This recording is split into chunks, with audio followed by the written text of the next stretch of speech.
I'm Bob Savakinus. Welcome to our program in a nutshell. Today we have a very special guest with us, our legendary local musician, Marco Marcinko. Marco is a freelance musician who has been playing jazz, playing drum sets, bass guitar, vocals, percussions, piano, keyboard, trombone, and just about every other instrument you could think of. Marco has done it. Marco's also served as a musical director, a producer, and an arranger for numerous independent films, commercials, off-Broadway clubs, and theater engagements. He's born in Archibald, and he's a graduate from the University of Miami in their musical programs. Today, we're going to talk a little bit about the Jazz Festival that's upcoming in the next couple of weeks, in addition to Marco's illustrious career here in our area.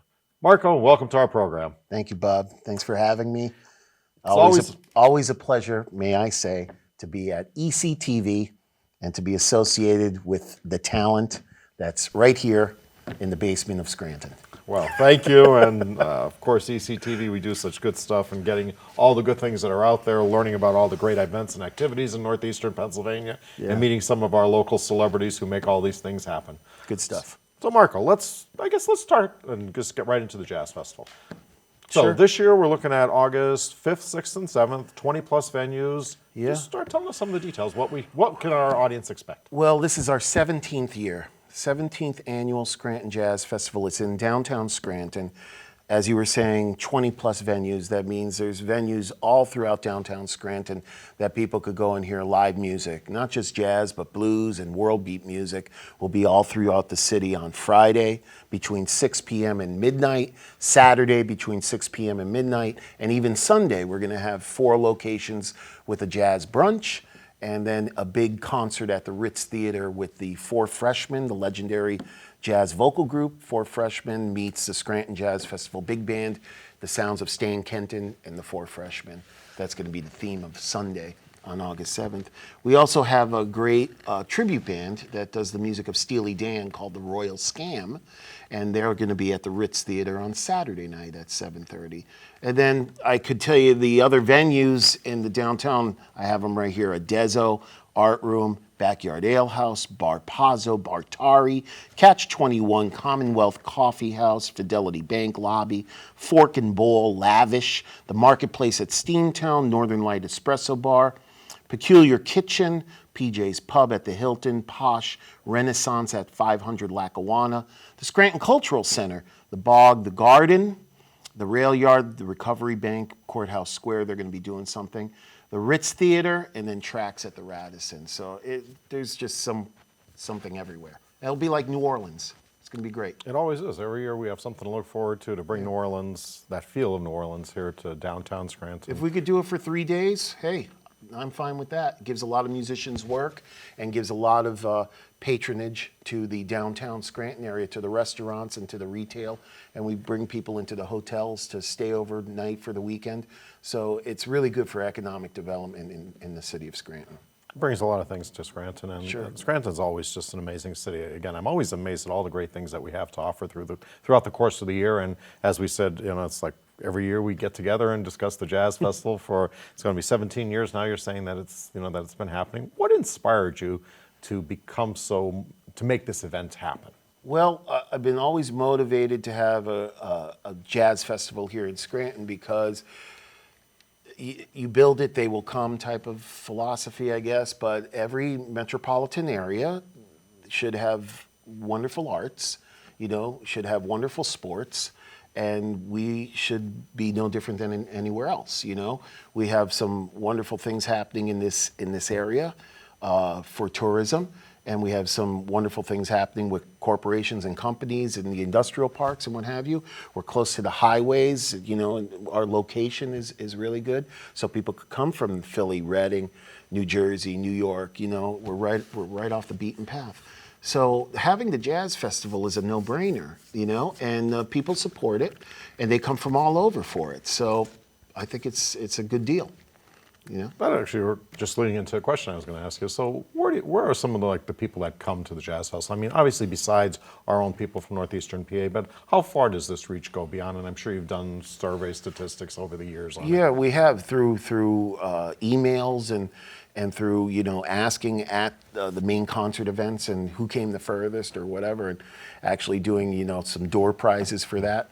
We've had people come from Maryland. From far in Maryland. We've had people come up from Florida, and they'll come up here for the weekend or whatever. Maybe they have family here, maybe they don't have family here, but we've had them come from the Midwest all the way in from Ohio.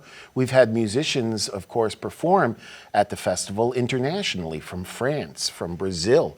We've had from Russia. We've had a real international effect with the artists that we've brought in from all over, and of course Grammy Award winning artists that we've brought over the years. And this year with the Four Freshmen, multi-Grammy nominated vocal group going all the way back to the 40s when they first formed, and this is a reincarnation of that group, but they've continued on, no different than like the Four Tops or the Temptations or any of those kind of vocal groups. So the Four Freshmen coming for Sunday is going to be a really big deal because they have a society that follows them wherever they go. So ticket sales are going to be really good for that. Yeah. Okay, let's talk about Marco a little bit. Let's talk about Marco Marcinko. Okay. I started off my introduction by saying you're just legendary in our area. All that you've accomplished and all that you've done and everything. What got Marco inspired as a young child to get into the music field? Well, anyone knows me, knows my family. My grandfather was a coal miner and a drummer, played polka drums. And his brothers were musicians as well and coal miners. And they did it as a recreation. But then my dad, he was much more serious about it, and he was a big-time music teacher in the Scranton area. And living in Archibald, growing up there, he was at Archibald High School at first, then he went to the Scranton School District. He was 30 years in the Scranton School District. He also taught at Keystone College. He taught Russian language as well as music. He was a choir director. And then he went on to be a composer and a conductor of wind ensemble and various projects that he was always involved with. So he played drums and he played trombone, and he did a lot of stuff in this area. So then he and my mom met at the University of Miami, and then they moved back to this area. And I have older brothers and sisters, two older sisters, musicians, brother, musician. We all just did it. It's like the family business, And now we have nephews and nieces, that are doing the same thing. So it's just, part of that. Then the other part of the Marcinko family, they're all mechanics. So I always say our coat of arms are like a trumpet, a wrench, and then of course, if you look at me, a chicken bone. So, or a turkey leg. But it's my dad, that was a big part of it. And then growing up with music in the household, classical music, a lot of jazz, big band jazz, going to see some of the great big bands like Stan Kenton, Woody Herman, Maynard Ferguson, Buddy Rich, all of that kind of stuff when they would come through town. So that all played a part in it, that all played a part in why I went in this direction. And then I went to the University of Miami. That's where my parents went. So I got a really great scholarship to go there, and it's a wonderful music school. So I was very fortunate, very fortunate. I know as I started off the intro, I started a little bit about your bio, and then I kind of tailed away a little bit from it because I think our audience, they'd rather hear from you directly about it rather than me just reading a script and everything. That's kind of why I'm very curious to know, again, this amazing musical background that you've had, doing commercials off Broadway and everything. How about a couple of experiences of what you've done for independent films or anything at all like that? What has been your calling to make you want to be even more commercially successful? Well, I mean, some things just came about because they came about. Like you put yourself out there. I'm touring a lot as a musician, especially in my younger days, and you're meeting a lot of people, and they're, you're rubbing elbows, and it's all about networking, and then you meet other people in the industry that do radio, that do film, that do this, that do that, and there are ad agencies that are looking for a musician to score something or put something together for a commercial or what have you, and then that kind of spreads, and then you put a reel together and you get that out there. It's like, it's business 101. taking care of business in that respect. So I've always been interested in any of that stuff because it's creative, and you want to be creative as an artist in any sort of capacity. You know, playing other people's music, playing your own music, creating your own music, orchestrating music, doing anything that swims within inside of the pool of music has always been something important to me. And as I've gotten older, you know, doing music, but also bringing other things into that, you know, like developing a festival, anything artistic, working with other artists, sharing across the table different experiences and collaborating, things of that, songwriting, things of that nature. It's all a creative thing that really brings, for me as an artist, just brings me a lot of satisfaction. That's why I've always stayed in this lane and tried to do it. Okay. Let's go back to the Jazz Festival a bit again. So, of course, it's August 5th, 6th, and 7th in downtown Scranton. Yeah. So what do I expect then? So I'm coming to purchase a ticket. What do I expect? Okay, so 20-some venues, all the musicians. What will my evening look like for those couple days? your evening's going to look like this. On Friday, you're going to park the car. You're going to start walking around 6 o'clock, part of First Friday. And between 6 and 8 o'clock, there's going to be music in the streets, brass band, duo musicians, a quartet somewhere playing on the sidewalk. Over on Penn Avenue, right outside of Fork and Bowl, Peculiar Kitchen, and the art room, there's going to be a band playing there. So it's got this New Orleans, it's got this village sort of feel to it, New York City sort of feel to it, with the live music. In the 500 block Renaissance, in that courtyard area, there's going to be live music there. So it's out. And then as the night goes on, you're going to have other venues that have music on the indoors, you know? So you start until the sun goes down and you want to go somewhere else. You have all of these places to choose from to hear blues, to hear jazz, straight ahead jazz, vocal jazz, Latin jazz, world beat music.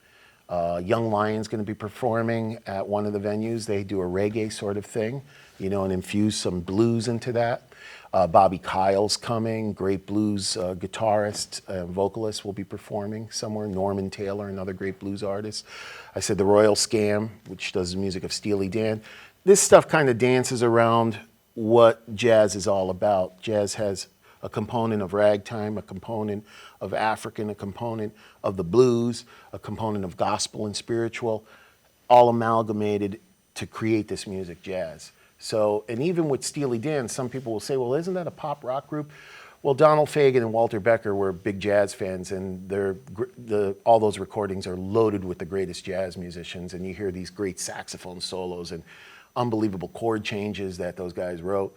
You know, it's a little off center from what pop music is. It definitely has a fusion to it, so we try to explore that as well with the festival. And then we have the big band closing the festival. That's always a great thing, I feel, to have big band jazz represented as well, because that's another piece of the lineage that's really important. Okay. I know you mentioned a brunch as well. Yeah. I remember last year attending a brunch that Yeah. you had for the jazz event, and it Yeah. was amazing. The food was delicious. Yep. To enjoy that in addition to enjoying the musical accompaniment. Yeah. So where is it this year? What can we look forward to for the jazz brunch this year? You came to Posh last year. It was That an is correct. excellent jazz brunch that Josh and Paul did there. So Posh will be a place to have brunch between 11 a.m. and 2:30 p.m. PJ's Pub at the Hilton will be another place between 11 and 2:30 p.m. Carmen's 2.0 at the Radisson will have a brunch. And the Rail Yard will have a brunch, all at the same time between 11 and 2:30. And there'll be a jazz group in each one of these places playing music, accompanying that great brunch menu that each one of the chefs is going to be putting out at those locations. And then after that, 2:30, between 2:30 and 5:30, there's a little bit of a break. 5:30 is our big concert at the Ritz Theater with the 4 freshmen and the big band. And that's a $25 ticket and general admission. And the same thing with Saturday night, August 7th for the Royal Scam, $25 ticket. Everything else is free. That's the thing that I should have said before when you were asking me, like, when you come on Friday, everything is free. You're gonna go to any of these venues and you're gonna hear live music. We ask for a donation if someone would be kind enough to put a couple dollars in the bucket, to help pay for the festival. But we have such great sponsors, and we do such a great thing reaching out with getting money from the county and the city and stuff like this, that we're able to, defer the costs. And then we ask for, on Friday, we try to offer it for free, part of First Friday. Then on Saturday, when we do the main stage act, like the Royal Scam, we ask for a ticket price because that helps to pay for that band to be there. It's a little more expensive. And the same thing with Sunday, we ask for a ticket price, So it's a blend of sorts. Right. It's a blend. Well, it's always great to see what happens locally when we have our county government, our city government, and everything always supporting great activities like this, great arts events, and giving the citizens and tourists a great opportunity to listen to some very unique music. And I didn't realize you have a couple venues set up for brunch, so I'm going to have to be moving around trying to find all these brunch locations and everything. Get your mimosa on, man, and, go to a couple brunches. Okay. It's all good. I'm going to look at last year and, of course, the COVID situation. We were just beginning to break through with all that and everything. How did it feel for you to bring out so many people through the Jazz Festival and get out there and support those local restaurants that benefited at a time that they really needed some help and everything with this big event? I thought there was no way to cancel last year. There were some people that were like, no, you should just cancel it because no one's going to come out. And I said, no, it's time for everyone to come out and we should do it and let's see what happens. And it was explosive. It was probably one of the best festivals we ever had because I think people were so anxious to get out, hear live music, socialize. See, that's the thing about this music. It's social music. You're listening to it, you're enjoying the atmosphere that you're in. It's very social. You're meeting new people, you're meeting like-minded people. It's like, wow, you enjoy this, and where are you from? And I had no idea. Conversations pop up in that respect. So it's very social, and people need to get together. Human beings need to get together. They need to be in the same room. They need to have, a band playing, or something to eat or drink, and share stories. And that's what this festival is all about, especially in the streets too, when people are walking around and you see a live band playing in the street and people are gathered around and they're seeing this and there's a joy to it, there's an atmosphere to it. So I think all of that is important. It adds to the human condition. It's healing in a lot of ways. It's spiritual in a lot of ways. It's just good old fun too. It's just fun. It's just enjoyable. And it's definitely a fun weekend because having seen it in the past and everything, we're looking at that concept that you're doing this for all these years now.